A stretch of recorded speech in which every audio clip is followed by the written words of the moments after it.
Hi there, welcome to this tutorial for the ukulele play-alongs of How Much Is That Doggie in the Window, as recorded by Patti Page. You can find the play-alongs on the Uke Play-alongs channel on YouTube. Now, this song is a bit personal for me.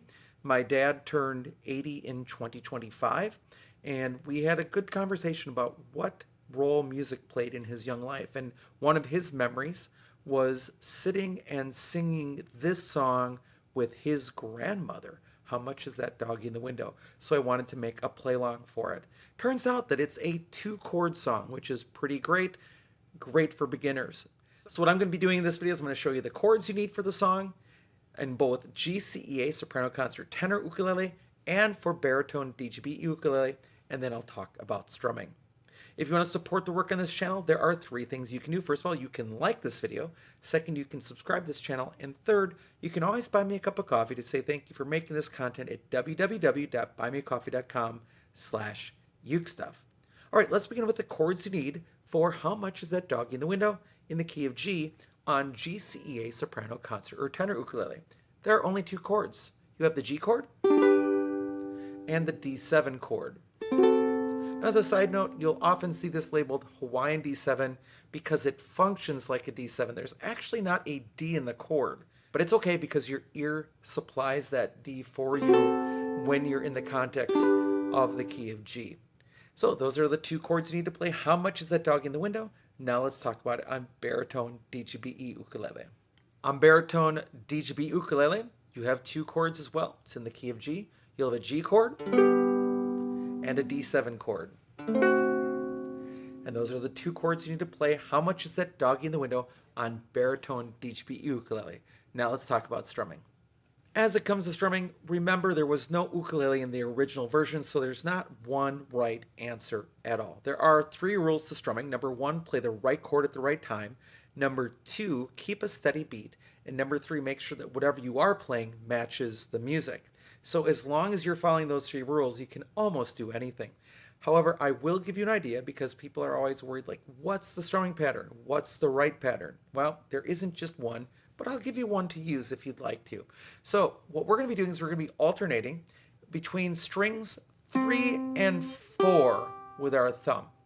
And we're going to be doing this. We're going to be picking string 3, down strums, 2 of them, then pick string 4.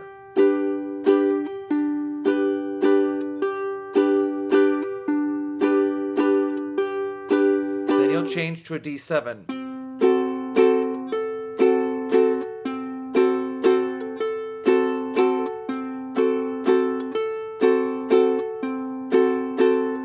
Back to a G. And that's all you really need to do. Pick 3, strum, strum, 4, strum, strum, 3, strum, strum, 4, strum, strum. And you could pick with your finger as well. So with the first finger, you'd pick 3 and the thumb. But I think you can pick thumb, strum, strum, thumb, strum, strum. And if you play a wrong note, that's okay too.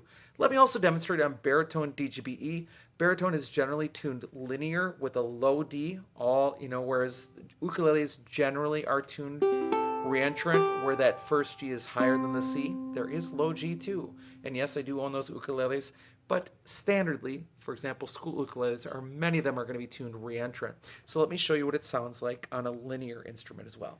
Remember that your tuning on baritone is very different than GCEA soprano concert tenor ukulele. So different shapes, but they're still the same chord, just they'll sound different because of their arrangement on the strings. But now we're still going to do the same thing. String 3 and then string 4. And what's going to sound different is that, again, it's linear, going up the scale without jumping in and re-entering. So here we go.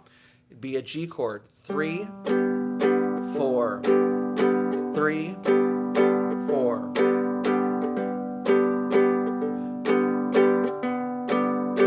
I missed it there. Now go to D7.